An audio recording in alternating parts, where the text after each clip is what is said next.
June 18th, 1944, Camp Hearn, Texas. June 18th, 1944, Camp Hearn, Texas. The heat arrived before the guards did. It pressed down on the wooden tables, on the gravel beneath our shoes, on the backs of our necks where sweat gathered and refused to dry. Texas heat did not rush or shout. It settled in slowly, confidently, like it knew it belonged here. We were marched into the open-air mess area just before noon. No walls, no ceiling, just long wooden tables, rough benches, and a serving line set up under a tin awning that shimmered in the sun. I noticed the smell first. Not soup, not boiled potatoes, not the thin gray steam of wartime kitchens. This was different. Hot fat, soft bread. A faint curl of smoke drifting lazily upward, carrying something rich and unfamiliar with it. The kind of smell that clung to clothing. The kind that lingered. My stomach tightened, not with hunger, but with confusion. When my turn came, the sound reached me before the sight. Metal on metal. A tray sliding forward, a dull clang as something was placed onto it. I looked down. A long, red-pink sausage rested inside a split white roll. The bread looked impossibly soft, pale as fresh paper. It was wrapped loosely in waxed paper, the edges already turning translucent where grease had soaked through. No knife, no fork, no plate. Just this. For a moment, I genuinely thought there had been a mistake. I lifted my eyes to the American soldier behind the counter. He was young, barely older than my brother had been before the war took him. His sleeves were rolled up. His posture was relaxed. He was chewing something himself as he worked, jaw moving slowly, casually. "Hot dog," he said, as if naming a common object, as if I were standing at a fair, not in a prisoner of war camp. Hot dog. The words meant nothing to me. I carried the tray to the table and sat down. Round me, other German women did the same, lowering themselves onto benches with the careful stiffness of people who expected something bad to happen at any moment. No one spoke at first. We stared. At the bread, at the sausage, at the grease pooling faintly in the paper. Finally, someone whispered behind me, barely audible. "Is that food?" I thought the same thing. In Germany, even at the worst moments of the war, food had rules. There were lines, there were portions, there were utensils, even when there was little else. You sat, you waited, you ate carefully. This thing in front of me demanded none of that. It required hands. Across the table, I saw an American guard lean against a post. He held the same thing I did. He lifted it without hesitation and bit straight into it, teeth sinking through bread and meat in one motion. He smiled at something another guard said, grease shining briefly at the corner of his mouth. I felt my chest tighten. This was not how prisoners were fed. This was not how enemies behaved. I had prepared myself for cruelty, for shouting, for humiliation, for being reminded in 100 small ways that we had lost. But no one was shouting. No one was watching us closely. No one seemed afraid of us. The guards talked among themselves. One laughed. Another wiped his hands on a cloth tucked into his belt. A third reached for a bottle of water and took a long drink, tilting his head back toward the sun. They ate like men on a lunch break. That was the shock. Not violence, not punishment, normality. I did not lift the food. I could not.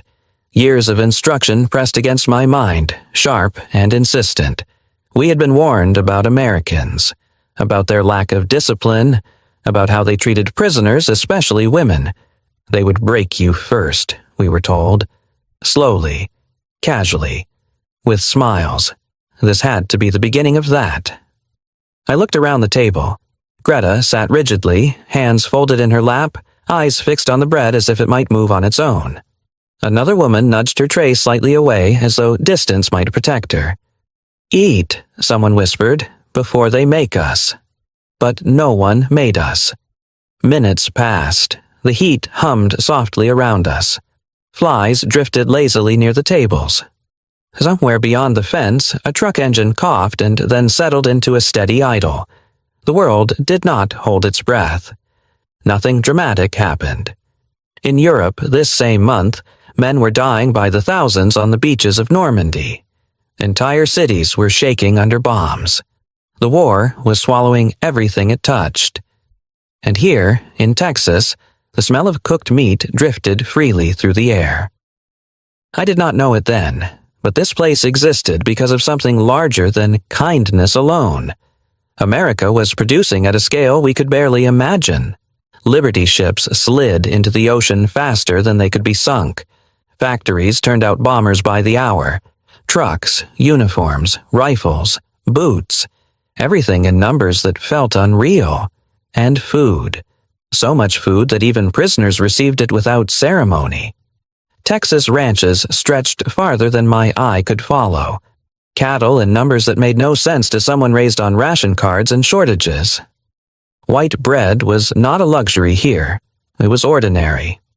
But sitting at that table, I knew none of this. I knew only what I saw. Men who did not fear us. Food that was not guarded. An enemy who ate the same meal we were given. My fingers trembled slightly as I reached for the waxed paper. It felt warm. Grease touched my skin. Real grease, not watery soup sheen, but something thick and alive. I flinched, surprised by the sensation. This, I thought, is not meant to be eaten politely. This is meant to be eaten. I hesitated, the question forming in my mind before I could stop it. You want us to eat? This? Not with permission, not with gratitude. Just eat. That was when I realized something unsettling. For the first time since my capture, no one was trying to control my fear. And somehow that frightened me more than cruelty ever could, because it meant this moment was real. And if this was real, then everything we had been taught about America might not be, not even close. They told us this was how humiliation began. No one touched the food. That was the strangest part. The hot dogs lay on the trays, steaming faintly in the Texas heat, untouched, like props waiting for a cue that never came. The Americans kept eating, laughing, talking about things we could not understand. And still, no one said a word to us. That silence felt deliberate. I sat there with my hands resting flat on my thighs, back straight, eyes forward, every muscle in my body trained to wait for the moment when kindness would turn into something else. Because this calm, was exactly how we had been warned it would begin. We had been trained for this long before capture. Not formally, not always in classrooms, but steadily, relentlessly through repetition. Through radio broadcasts that crackled through barracks walls at night, through posters pasted near train stations and factory gates, through short films shown before newsreels, always smiling, always confident in their message. The Americans, we were told, lacked discipline. They were loud, undignified, overfed, a nation without culture, without restraint. They mistook abundance for strength and softness for morality. And prisoners, especially enemy prisoners, were not to expect dignity. Humiliation, our instructors said, was their favorite weapon. They would strip you of ceremony first, then of habit, then of self-respect. Food, they warned, would be part of it. They would make you eat like animals, with your hands, without order, without shame. Sitting at that wooden table in Camp Hearn, Texas, I felt those words tighten around my chest like wire, because what I was seeing matched the warning too well. In Germany, even hunger had rules. I remembered dining halls back home, long before the war had devoured everything. White tablecloths, even if they were patched. Cutlery aligned carefully beside plates. The expectation that you sat upright, chewed quietly, waited until everyone had been served. Later, when food grew scarce, the rituals remained. There might be less bread, thinner soup, fewer potatoes, but there was still order, still structure, still the idea that how you ate mattered, even when what you ate barely sustained you. It was one of the last things that made us feel human. Here, none of that existed. The Americans leaned on tables. One guard sat sideways on a bench, one foot propped up casually. Another wiped grease from his fingers onto a napkin and tossed it away without looking. They did not lower their voices in our presence. They did not pause when they laughed. They did not perform restraint for us. And that, more than anything, terrified me. Because if this was intentional, if they meant to show us that manners, ceremony, and order no longer applied, then what came next would be worse. I imagined it clearly. First, they would make us eat this way. Then they would watch. Then they would laugh. They would say, "Look how quickly you forget who you were." That was the humiliation we expected. Across from me, Greta's fingers curled tightly into her skirt. I could see the pulse racing in her neck. She leaned slightly toward me and whispered, barely moving her lips, "Don't touch it yet." I nodded. Not eating felt safer than eating. To refuse was to hold on to something. Control. Choice. The last thin line between us and whatever this was meant to become. Time stretched. The Texas sun climbed higher. Sweat traced slow lines down my spine. A fly landed on the edge of my tray, tasted the grease, and flew away again, unimpressed. Still, no one spoke to us. Still, no one ordered us. That, too, had been predicted. They will pretend not to care, the radio voice had said years ago. They will make you think you still have freedom, until you realize too late that you do not. I forced myself to look beyond the table, past the guards, toward the camp fence. Beyond it lay a world untouched by bombing. No shattered buildings, no blackened walls, no broken windows stuffed with rags, just flat Texas land shimmering in the heat. Somewhere in the distance I could hear the steady rhythm of machinery. Work, production, life continuing without interruption, while Europe burned. That contrast lodged itself in my mind, sharp and painful. In France, cities were being pulverized. In Germany, families huddled in cellars as sirens wailed through the night. Coffee was a memory. Meat, a rumor. White bread, something you dreamed about and then forgot. And here, kitchens ran on schedule. Meat was cooked openly. Bread was sliced generously. Coffee, I would later learn, was brewed every morning without ceremony or apology. Not as a display, not as a message, just as routine. At the time, I could not process that. All I could feel was the tension of waiting for the mask to drop. I watched an American guard walk past our table. He glanced at the untouched food, slowed slightly, then kept going. No sneer, no command, no satisfaction. That unsettled me more than shouting ever could have. If they were not trying to humiliate us, then why had they fed us this way? Why no rules? Why no enforcement? Why did it seem as though they genuinely did not care whether we were impressed, offended, or afraid? The possibility crept in quietly, unwelcome and dangerous. What if this wasn't theater? What if this was simply how they lived? That idea was harder to bear than cruelty. Because cruelty confirmed what we already believed. Normality did not. Normality suggested something deeper, something structural. That American power did not require fear. That it did not depend on ritualized dominance. That it functioned whether we understood it or not. I pushed the thought away. Not yet, I told myself. Don't believe it yet. Belief was the most dangerous thing a prisoner could give up too soon. I looked down at the hot dog again. The waxed paper had softened completely now, warm and slick beneath my fingers. Steam no longer rose from it, but the smell remained. Persistent, inviting, impossible to ignore. My stomach twisted, not with hunger, but with the effort of restraint. This, I realized, was the true test. Not pain, not violence, but whether we would cling to dignity, even when no one seemed interested in taking it from us. They told us this was how humiliation began.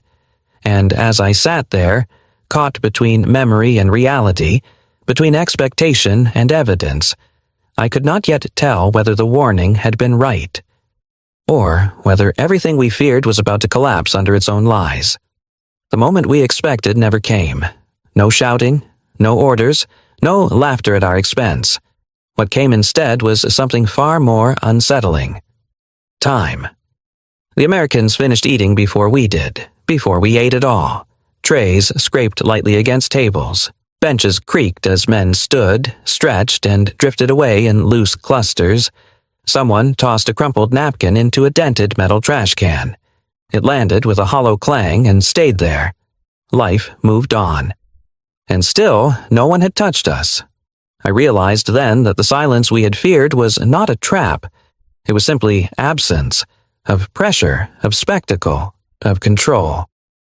One of the guards returned a few minutes later, not to watch us, not to speak. He carried his own food again, unhurried, and this time he sat down at the far end of our table. He did not face us directly. He did not address us at all. He unwrapped his hot dog, folded the wax paper beneath it to catch the grease, carefully, almost habitually, and took a bite. No announcement, no explanation, just a man eating lunch. I felt my pulse quicken. This was not what we had prepared for. He chewed slowly, looking out toward the fence as if lost in thought. After a moment, he reached for a paper cup, drank, wiped his mouth with a brown napkin, and continued eating. The napkin was plain, rough, the kind used everywhere, I would later learn. Diners, kitchens, work sites. He used it once, then again, then folded it and set it beside his tray instead of throwing it away. Waste was not casual here. When he finished, he gathered the wax paper, folded it neatly, and stood. Before leaving, he glanced down the length of the table, not at our faces, but at the untouched food. He paused. Then he said only this, quietly, almost to himself. "It'll get cold." And he walked away. That was all. No demand, no judgment, no follow-up. Just a fact. Something loosened inside me. Not trust, nothing so reckless. But the tight coil of expectation I had carried since capture shifted, just enough to let a breath through. Around me, the others reacted almost imperceptibly. Greta's shoulders dropped a fraction. Another woman adjusted the position of her tray, pulling it a centimeter closer. We exchanged no words. Words felt dangerous. I watched the paper beneath my food darken further as grease soaked into it. My fingers hovered above it, uncertain. This was not an invitation. It was permission. And that difference mattered. I reached out and touched the bread again. It yielded slightly under my fingertips. Still warm. Still soft. The wax paper crinkled faintly. A small, ordinary sound that echoed far too loudly in my head. I expected someone to notice. No one did. The guards nearby talked about something mundane. A truck repair. A letter from home. A place called Oklahoma that meant nothing to me then. No one watched my hands. No one leaned in. I lifted the hot dog. Grease touched my skin again, and this time I did not flinch. Across the table, Greta inhaled sharply when she saw me raise it. Her eyes widened, not in fear, but in something like disbelief. I brought it closer to my face. The smell was stronger now. Meat, salt, bread, not rationed, not measured, not symbolic. Real. I waited for a voice to stop me. None came. So I bit. It was not dramatic. No flood of tears, no collapse, just heat and softness and a weight on my tongue that reminded my body, without asking my permission, what food was meant to do. I chewed slowly, deliberately, half expecting the world to correct me. It didn't. I swallowed. Nothing happened. No laughter, no punishment, no signal that I had failed some test. I took another bite. This time, Greta followed. Then another woman, then another. We ate quietly, not because we were told to, but because it felt suddenly important to do so with care, with attention. The Americans did not react. That, too, mattered. Later, I would understand what I was witnessing. These men, the ones guarding us, feeding us, had grown up in a country shaped by scarcity of a different kind. The Great Depression had taught them hunger early. Not the hunger of siege or bombing, but the long, grinding absence of certainty. They knew what it meant to stretch meals, to save crumbs, to waste nothing. And because of that, Food was not a tool to them. It was sustenance. Something you gave because someone needed it, not because you wanted obedience or gratitude in return. I did not know this then. I only knew that no one was trying to own the moment. Kindness here did not arrive with instructions. A guard passed by with a crate of paper cups filled with water. He set it down at the end of the table, nodded once, at no one in particular, and moved on. The water was cool, cold enough to shock my teeth slightly when I drank. Clean, plain, unceremonious. In Germany, water had become something you planned around. Here, it was simply there.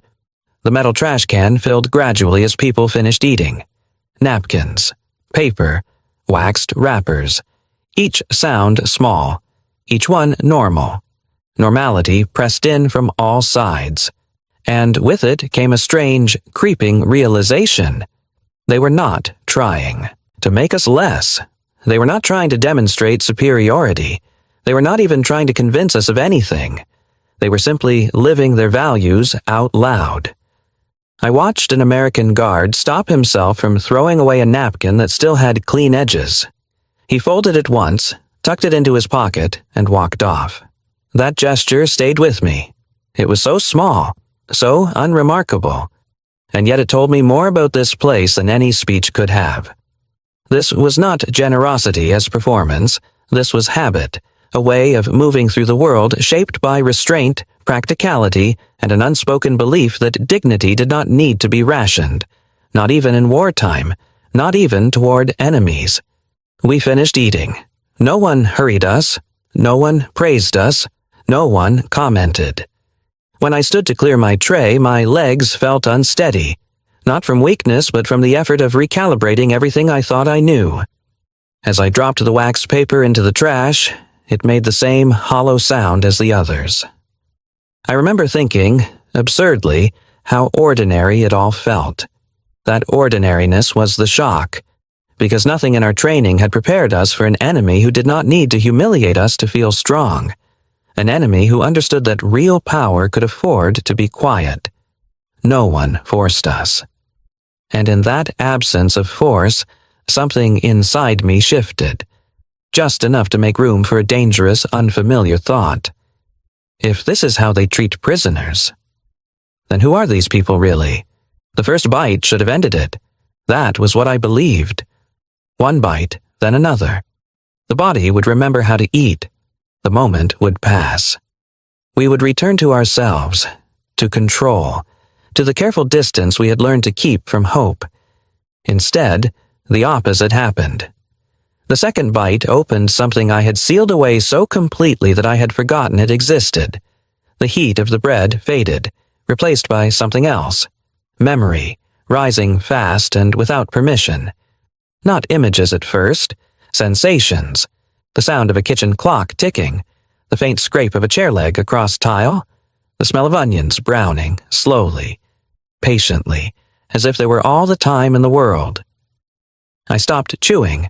My hands trembled and I lowered the food back onto the paper, afraid that if I didn't, I would lose control entirely.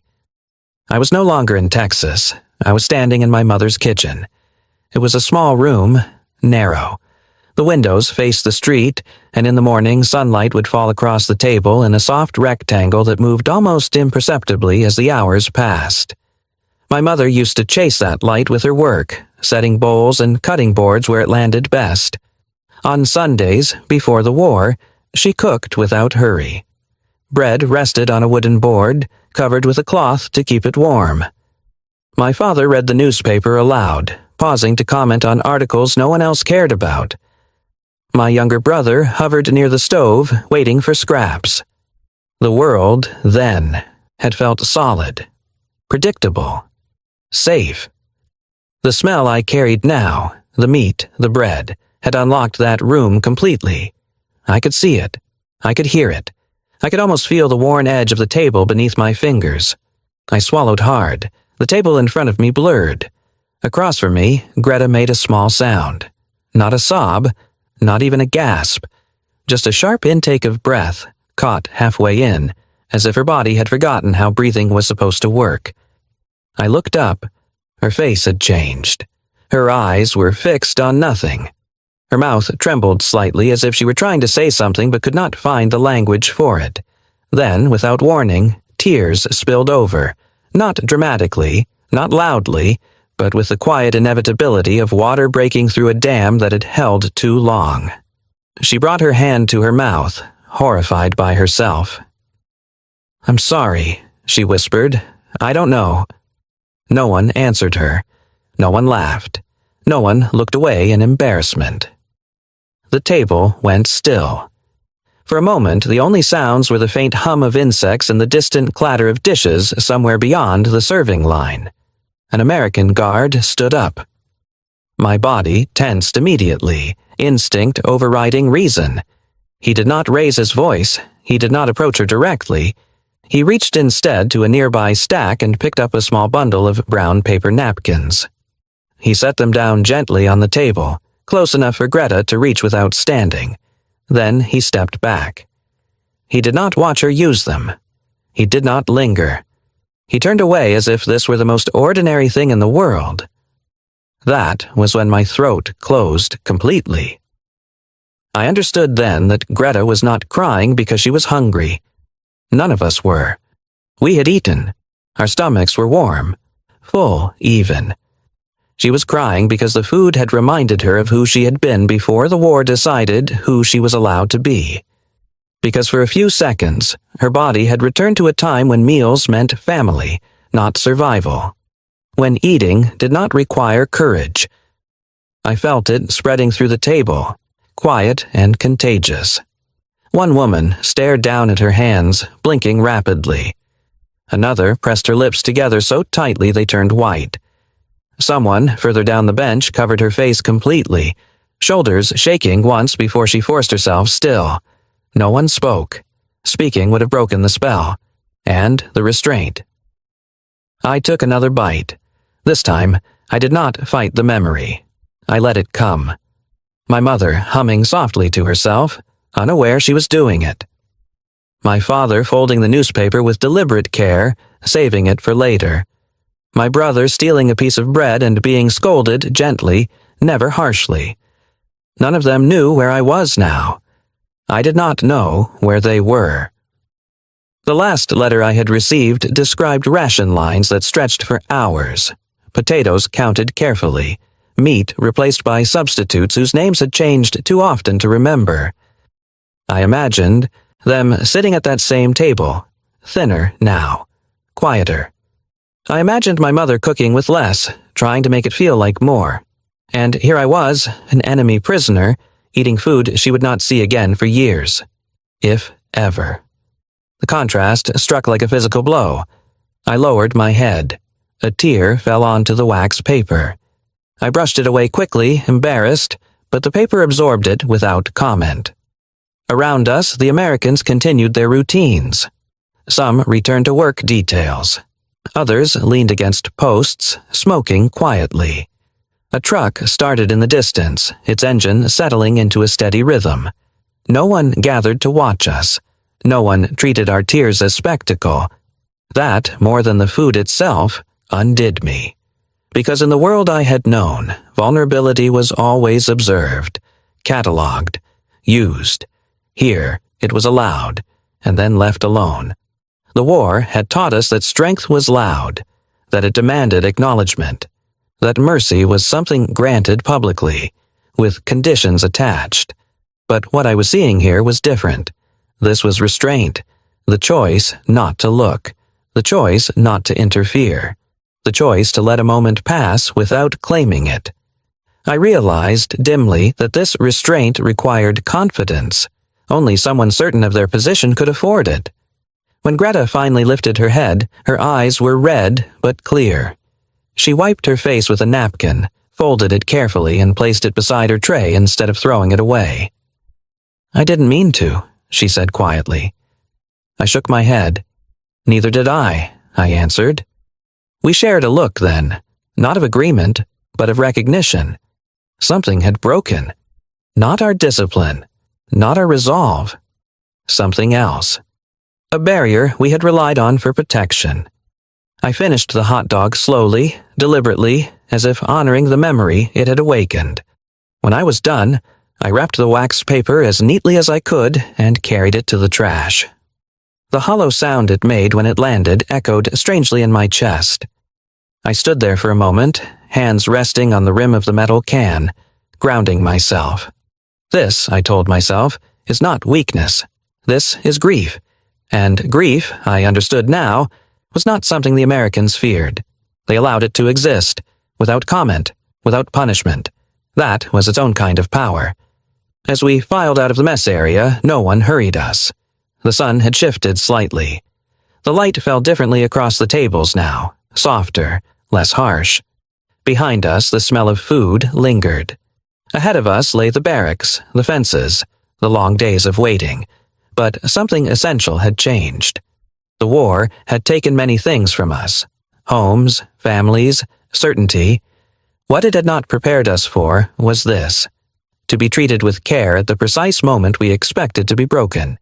We didn't cry because of hunger. We cried because, for the first time since our capture, we remembered what it felt like to be human, and realized that our enemy remembered it too. That night, sleep refused to come. The barracks were quiet, but my mind was not. I lay on my bunk staring at the underside of the wooden slats above me, listening to the small sounds of other women turning in their sleep, clearing their throats, breathing unevenly in the dark. The smell of the meal still clung to my hands, not strongly, not obviously, just enough to remind me that it had happened, and that it had mattered. What unsettled me most was not the kindness itself. It was the realization that it had been unnecessary. They didn't have to do this. If the Americans had wanted obedience, there were easier ways to get it. They could have rationed food carefully, making us grateful for every extra bite. They could have used hunger as leverage, as so many armies before them had done. They could have fed us just enough to survive and reminded us daily who controlled the supply. No one would have questioned it. War had lowered expectations everywhere else. But they hadn't. They fed us well, not extravagantly, not ceremonially, but sufficiently, quietly, without spectacle, without demanding anything in return. That distinction mattered, because it meant the meal was not a message. It was a habit. I thought back to the mess area, to the way the guards ate the same food we did, to the way no one monitored our reactions, to the absence of instruction, no lectures about democracy, no warnings about gratitude, no expectation of conversion. They did not ask us to think differently. They simply behaved differently. That was the moment something shifted inside me. This was not kindness as strategy. This was not psychological warfare disguised as generosity. This was a way of life revealing itself under pressure. We had been taught that America was powerful because it was ruthless. What I was beginning to see was something else entirely. America was powerful because it did not need to prove it. Its factories ran day and night, producing more than our minds could grasp. Ships sliding into the ocean faster than reports could track them. Aircraft rolling off assembly lines in numbers that defied belief. But what struck me now was that this industrial might had not hardened them. It had steadied them. They could afford to feed prisoners well because they were not afraid of scarcity. They could afford to be restrained because restraint did not threaten their position. Strength, I realized, looked different here. It did not shout. It did not demand recognition. It did not require humiliation to feel secure. In Germany, power had always been loud. It announced itself constantly, through banners, speeches, uniforms, rituals. It needed affirmation. It needed visibility. Here, power worked quietly in the background. Trucks arrived on schedule. Kitchens opened on time. Coffee was brewed every morning without ceremony. The system did not pause to ask if it was impressive. It simply functioned. And because it functioned, it did not fear us. That realization was deeply unsettling, because it meant the war had not been lost merely on battlefields. It had been lost in ways of thinking. I remembered the American guard who folded his napkin instead of throwing it away. Such a small thing. But it spoke of a generation shaped by hardship and steadied by it. Men who had grown up during the Depression, who understood hunger intimately, but did not romanticize it, who knew waste was wrong, but did not confuse deprivation with virtue. They did not worship suffering. They sought stability, and that stability extended even to their enemies. The next morning, nothing extraordinary happened. Breakfast was served on time. The same routine, the same unremarkable efficiency. No one mentioned the previous day. No one asked how we felt. And that, too, felt intentional. This kindness did not linger. It did not demand to be remembered. It did not follow us, asking to be acknowledged. It existed, and then moved on. I began to understand that this was the truest form of confidence, to act according to your values without waiting for approval. As days passed, the realization deepened. This country did not define victory solely by defeat. It defined it by continuity, by keeping its systems running, its ethics intact, its habits recognizable even under the strain of war. They did not need to humiliate the defeated to feel triumphant. They were already busy building something that extended beyond the war itself. I found myself thinking differently, not about America as an idea, but about Americans as people. People who went home after shifts, who wrote letters to families, who drank coffee in the morning and complained about the heat, who did their jobs without imagining themselves as symbols. This ordinariness, I realized, was not accidental. It was cultivated, and it was powerful. One afternoon, while standing in line for water, I caught myself looking at an American flag hanging near the administrative building. I'd seen it before, of course, countless times. But this time, it felt different, not triumphant, not threatening, just present. A marker of continuity rather than conquest. I wondered what it meant to grow up beneath it, what expectations it carried, what quiet obligations it imposed. I wondered how many of the men guarding us had been taught, without words, that strength meant not needing to crush what was already beaten. They didn't have to do this. That sentence returned to me again and again. It became a refrain. They didn't have to offer dignity where none was demanded. They didn't have to preserve humanity when cruelty would have been easier. They didn't have to win this way. But they did. And in doing so, they altered something they could never fully measure. Because the greatest victories are not always claimed on maps or in headlines. Sometimes they are carried quietly, by people who return home, remembering not how they were conquered, but how they were treated when they were powerless. That, I understood now, was the difference. And it was why this war, for all its destruction, would leave behind something more enduring than ruins. Not pride in conquest, but pride in restraint. Time does not move forward all at once. It skips. Years passed, then decades, then a lifetime. I left America as a young woman carrying memories I did not yet know how to name. I returned to a country in ruins, rebuilt a life from fragments, raised children who asked questions I struggled to answer. And still that afternoon in Texas stayed with me. Not vividly, not constantly, but persistently. Like a photograph tucked away in a drawer you do not open often, yet never throw away. 30 years later, America appeared again in my life, this time through a television screen. Black and white images at first, old footage, soldiers returning home, factories roaring back to civilian production, men in work shirts and women in dresses smiling as if relief itself were a shared language. I recognized the posture before I recognized the faces, the steadiness, the quiet confidence of a country that had survived something enormous and believed it could build again.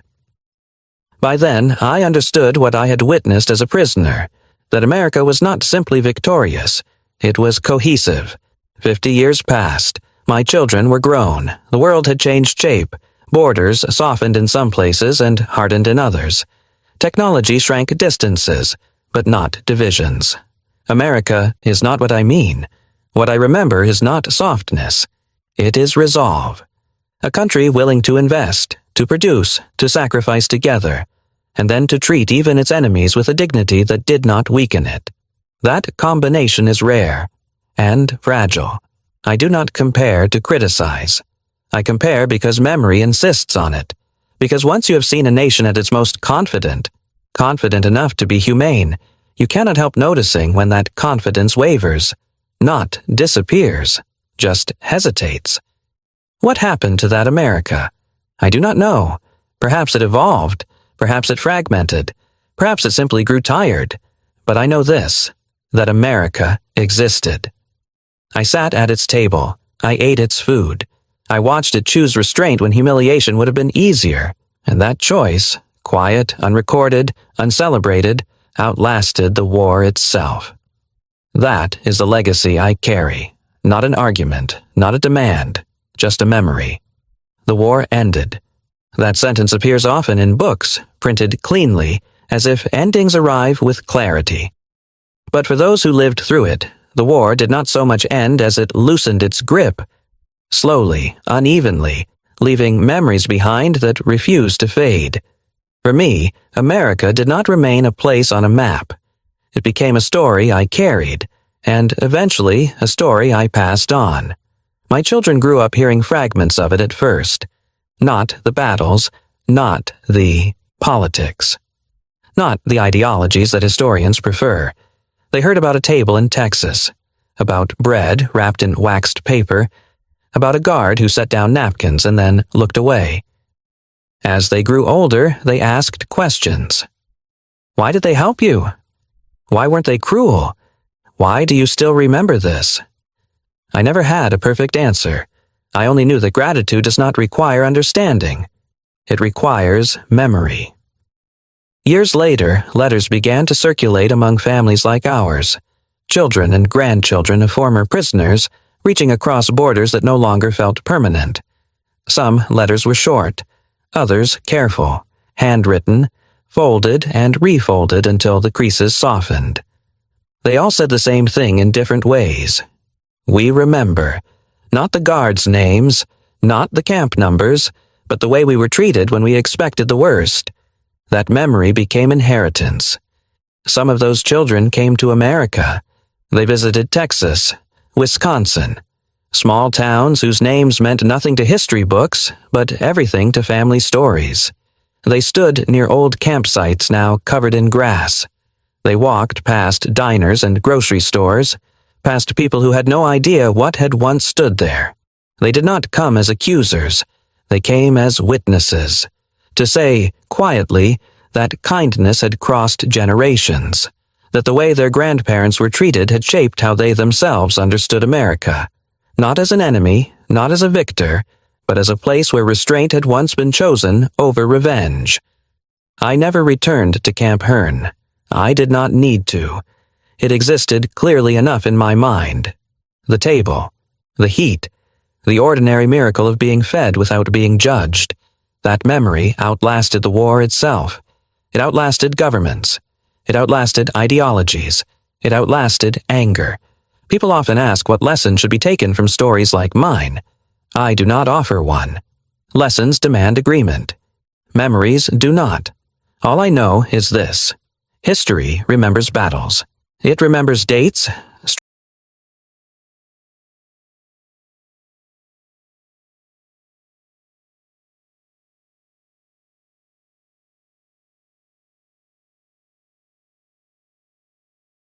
too, had changed. I watched debates grow sharper, voices louder, certainty more brittle. I saw a country that once measured itself by what it could produce begin to argue about what it should be. Factories I remembered from newsreels, steel, ships, engines, became memories themselves. Production moved elsewhere. Pride shifted from making things to managing them. And trust, once assumed, became conditional. I did not judge. I simply noticed, because I had known a different America. 70 years after that meal in Camp Hearn, I visited the United States again, this time as an old woman. The country felt familiar and strange at once, bigger in some ways, faster, louder, more uncertain of itself. People spoke openly about division, about who belonged and who did not, about fear, of the future, of one another, of losing something unnamed. I listened quietly. I thought back to the men who had guarded us. They had not spoken much either. They had worked, eaten, provided, trusted systems they believed in because those systems had proven themselves under pressure. That belief, quiet, shared, almost invisible, had held them together. The America of the 1940s had not been perfect. I knew that. It carried injustices it had yet to confront. It excluded voices it would later learn to hear. It struggled, like all nations do, with contradictions between ideals and reality. But it possessed something rare, a sense of collective direction. People knew what they were sacrificing for, and why. Factories ran because they mattered. Rationing was accepted because it was shared. Discomfort was temporary, purpose was not. That sense of together shaped everything else, even how enemies were treated. The America I see today is different, not weaker, but fragmented. Where once there had been consensus about building, there is now debate about responsibility. Where trust once flowed automatically through institutions, it now pauses, waiting to be earned again and again. People question motives. They doubt systems. They search for reassurance in noise. I understand this. History does not repeat itself kindly, but I cannot help noticing the contrast. When I was a prisoner, America did not ask me to admire it. It simply functioned. Its strength was not displayed. It was assumed. Meals arrived on time. Work was done efficiently. Dignity was preserved without discussion. That quiet competence is harder to find now. Perhaps because it requires agreement. Perhaps because it depends on shared expectations. Perhaps because it cannot survive when everyone insists on being heard at once. I do not ask what America should be. That is not my place. But I wonder, quietly, privately, what happened to the confidence that allowed kindness to exist, strategies, casualties, but families remember something else entirely. They remember who kept them human when they were enemies. The men who fed us did not know our names. They did not imagine themselves as moral examples. They went home after their shifts. They raised families. They aged. Some lived long lives. Some did not. But without intending to, they left something behind. A legacy not of victory, but of conduct. And that legacy traveled farther than any army. If you are listening to this and feel something stir, pride perhaps, or recognition, you do not owe it to me. You owe it to them. To a generation that understood power not as something to display, but as something to control. A generation that believed restraint was not weakness, and kindness was not surrender. A generation that proved a country could win a war without losing itself. Some kindness lasts longer than wars. It survives in stories told quietly at kitchen tables, in letters kept long after the ink has faded. In the way children and grandchildren choose not to hate people they were taught once to fear. That is not history as spectacle. That is history as inheritance. And if this story stays with you, if it makes you pause, remember, or reach for a story of your own, then it has done what those men did that day in Texas. It has reminded us that how a war is fought matters, but how it is remembered matters even more.